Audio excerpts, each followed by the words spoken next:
রক্ত দেবেন। রক্ত নিয়মিত দিলে ক্যান্সার রোগের ঝুঁকি কমে যায়।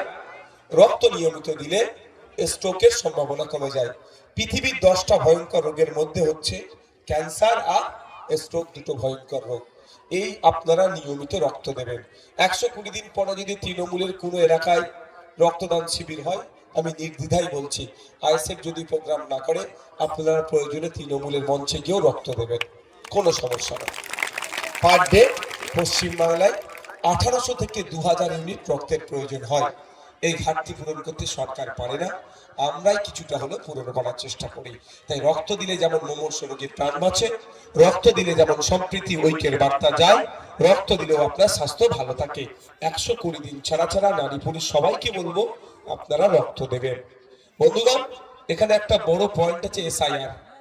এসআইআর নিয়ে আপনারা আতঙ্কিত হবেন না। অনেকের এসআইআর এর ডাক পড়েছে, অনেকের ডাক পড়েনি। ডাকটা তো সেকেন্ড ফেজের। ফার্স্ট ফেজে কি বলেছিল প্রথম পর্বে আপনাদেরকে, এই হয়ে যাবে সেই হয়ে যাবে, সব নাম কাটা পড়ে যাবে। 58 লক্ষ কিন্তু নাম কাটা পড়েছে। এখান থেকে একটা কারোর নাম কাটা গিয়েছে বলবেন? মানে আপনার বৈধ ভোটারের কারো নাম কাটা গিয়েছে? সারা রাজ্যে কিন্তু 58 লক্ষ নাম বাদ পড়েছে, কিন্তু আমাকে একজন হাত তুলে বলুন কোন একজন বৈধ ভোটারের নাম কাটা গিয়েছে? গিয়েছে কি?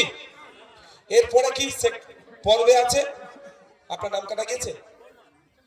বোমা হয়নি, আপনারা যোগাযোগ করেছেন, কি বলেছে?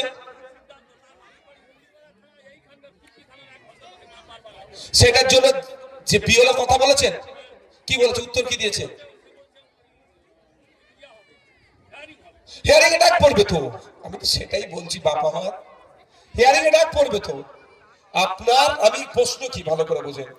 এখানে 58 লক্ষ নাম বাদ পড়ার মধ্যে একজন ওনার বৌমার নাম বাদ পড়েছে। কেন?